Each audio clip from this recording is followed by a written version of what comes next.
Hello, my friend. How are you? I don't know what day this will be uploaded, so I know it'll be in the morning. So, good morning to you. Well, I want to talk to you a little bit today about a concept that I've been playing with called information anarchy, or at least meta narrative anarchy, but I'm going to use the operating phrase information anarchy.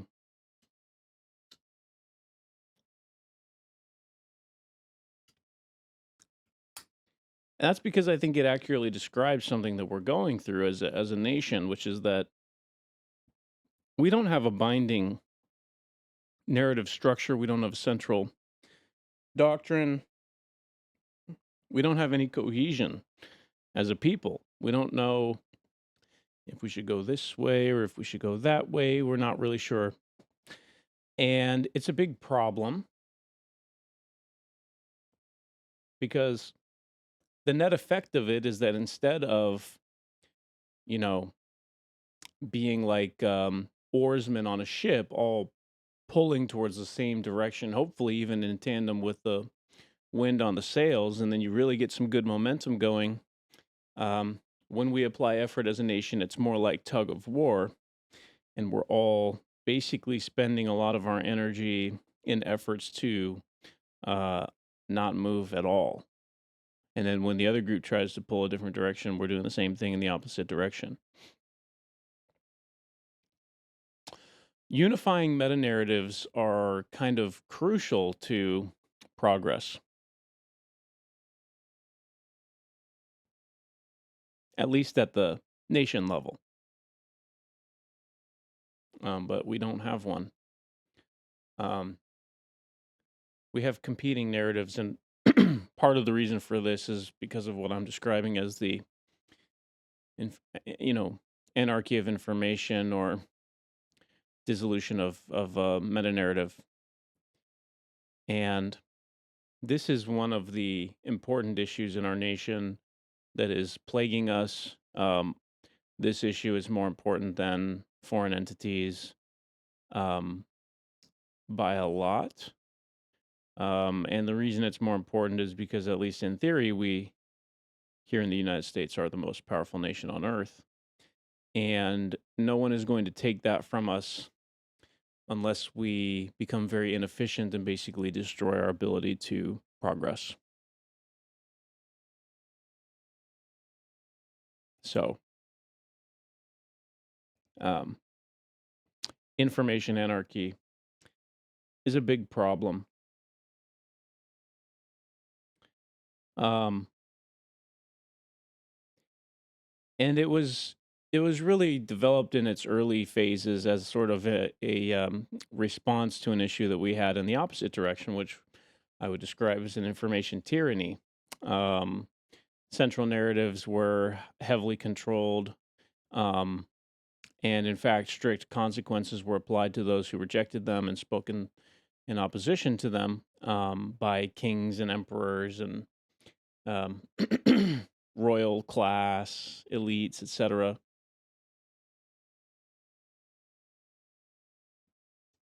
And so here in the West, we're sort of understandably, very reasonably paranoid of information tyrannies.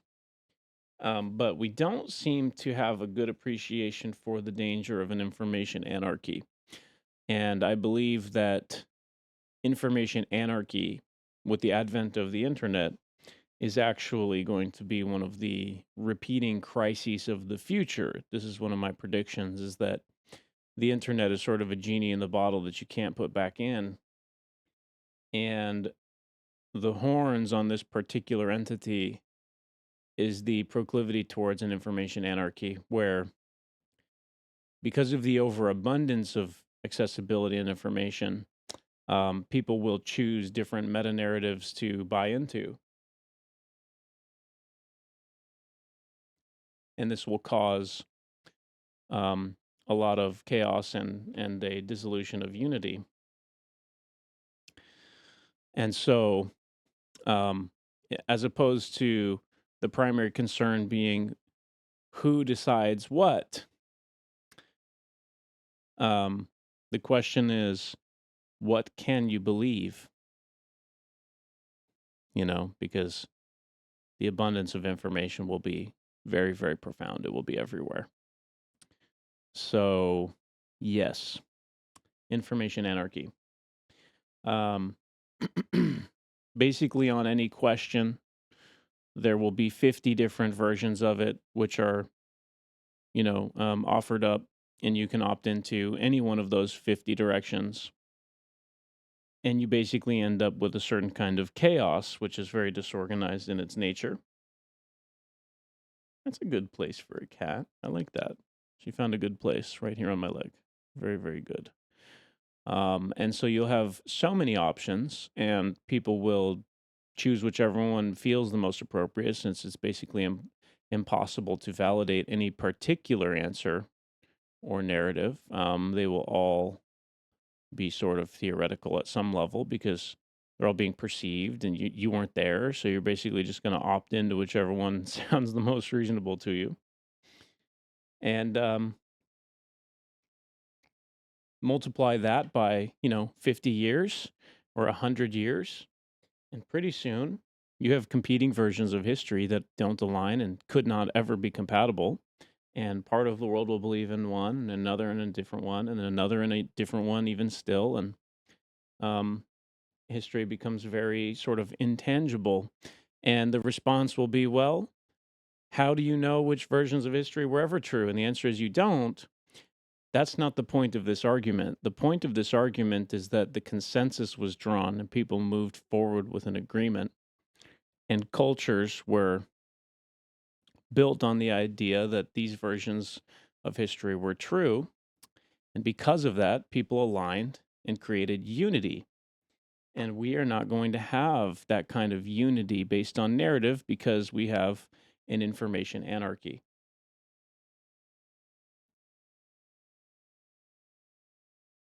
Hello, beautiful girl.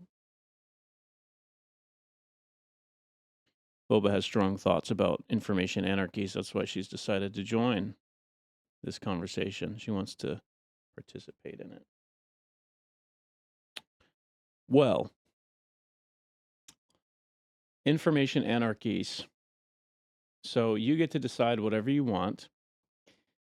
And this ends up forming wedges, cultural wedges between people, between groups, between everything.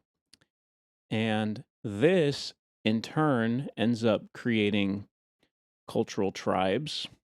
So the problem with the information anarchy is that it adds fuel to the fire of philosophical postmodernism, to the idea that the world that we live in is a narrative structure, and that truth is totally subjective and personal.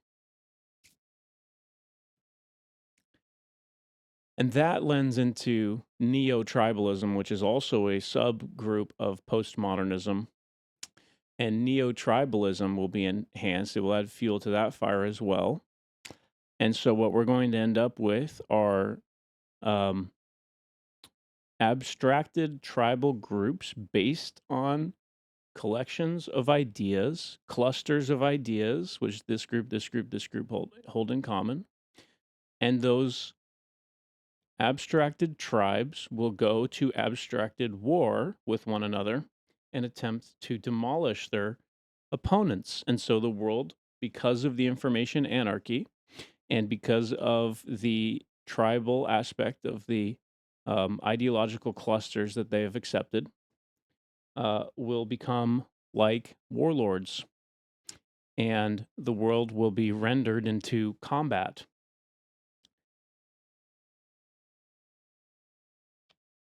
And this is what happens when you have anarchy. In the old days, the anarchy was physical and the wars were physical and the tribes were physical. Everything was physical, and now it's all abstracted. But the war will be the same. The war will be bloody. It will have victor and loser. And the war may become physical.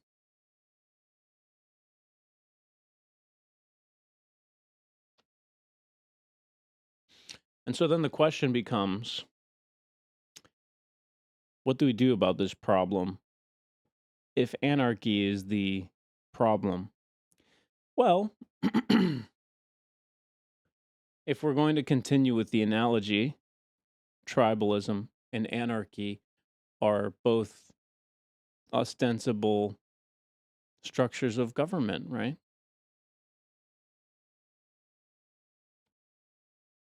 And so, do we want a tyranny of information? Not really.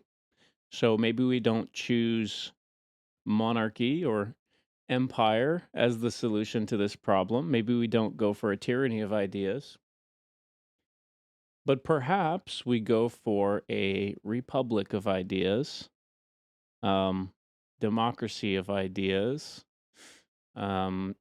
I don't like direct democracies, so I don't want a direct democracy of ideas either. I don't want a direct democracy of information. I don't think that the tyranny of the majority, so to speak, is very good. Thank you, sweetie. Thank you, baby girl. She gives little licks and kisses when she's satisfied with what you're doing. Um, very, very sweet cat. Very sweet cat. But I think republics are pretty nice. I think republics are quite good. Um, constitutional republics, in fact. So perhaps what we need to sort of reinvent is this is very, very early days of this idea, but like a constitutional republic of ideas, I don't know how to do this work. I think basically this is what the early church fathers did in the Orthodox Church, for example. I think the Catholics did a lot of this work too. You could use the Nicene Creed as an example of a time when representative sort of republic was done, where church fathers from different regions were gathered to create a consensus, which had cultural consequences, many of which were permanent and became legal consequences as a result of Constantine, for example, and emperors and popes which followed him after, and bishops and whatnot, church fathers.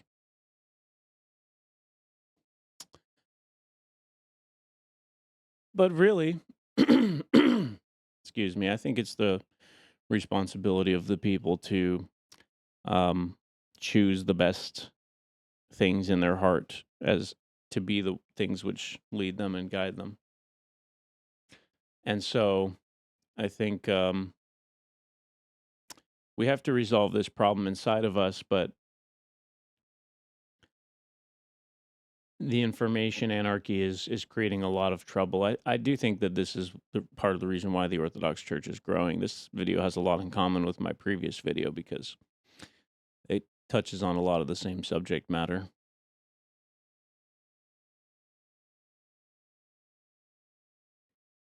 But I thought it was an interesting concept, so I wanted to do an entire video on the concept of information anarchy. We do need a meta narrative. We do need a binding meta narrative which keeps our culture together and moving in the same direction. Otherwise, we will be destroyed by inefficiency, tug of war, lack of direction. Um, this is part of the reason why birth rates are falling, is because we have no cohesive agreement. We don't have a unified identity or vision. When men and women are meeting each other, it only takes 30 minutes before they realize, we're not headed in the same direction. I don't know what this person's all about. We're going to split. There's no way I could have children with this person, etc. The absence of a culturally binding meta narrative is a major problem that ties into birth rates, the nuclear family, divorce rates, and it goes all the way into the workplace, how workplace disagreements are settled, if they can even be settled, um, who is in the wrong, who is in the right. All of this is tangled up in your cultural meta narrative. And it's kind of unacceptable to have a nation which is so deeply divided and polarized on cultural issues.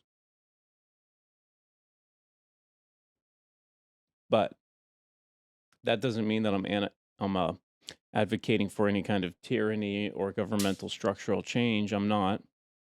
Um, I just think that as a people, we need to do better. We need to fix our hearts and our minds and understand what things are actually good and change them and move towards them so that we can build a better tomorrow together and that we can get back to cohesive movement towards a unified goal, towards producing children, having families, remaining married. Um, it cannot be overstated how important this is. This is the premier issue of our age. The declining birth rate is a problem which will destroy any country that it occurs to. And even if the birth rate is somehow maintained, um, divorce and the collapsing of the nuclear family will harm the children of those households in a catastrophic and detrimental way. Um, Education rates show this, crime rates show this, household income shows this. Uh, there is no place where you don't see the consequence of the climbing divorce rate. And there is no place where you won't see the impact of a declining birth rate.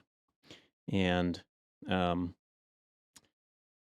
the information anarchy and the collapse of meta narrative are making both of those problems worse. And so these are among the premier issues of our day, which must be resolved. And it's our job as individuals to do this. It's not a problem for the government to solve. We have to solve this problem ourselves in our hearts and in our minds and get back to a place where we can work together and have a uniform, cohesive meta narrative. So I'm not sure what the solution is. I can tell you that's part of the reason why I'm at the Orthodox Church exploring. I do like the structure and the tradition, and they have a culture there that is distinct and protected against some of these issues that I'm talking about, which is why I think it's a good place to go looking. Maybe the Orthodox Church is the most sheltered against these problems of any part of the West, which leads me to believe that it has the highest likelihood of being true of any meta narrative in the West because it's producing the most true outcomes. And the system which produces the most true outcomes is probably the one that is the most closely aligned with the truth. You can take issue with that, but um, it's just an assertion. I'm not making a fact claim there. It's a pragmatic, utility-based argument.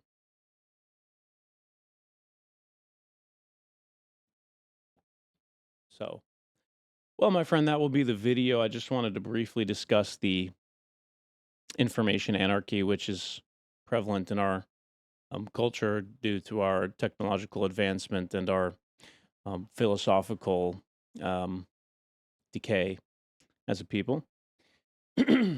And I wish you the best of luck in your search and in finding that which will be good for you. And yeah, I'll see you in the next one. I hope you have a blessed day and enjoy the work week. See you in the next one. Bye bye.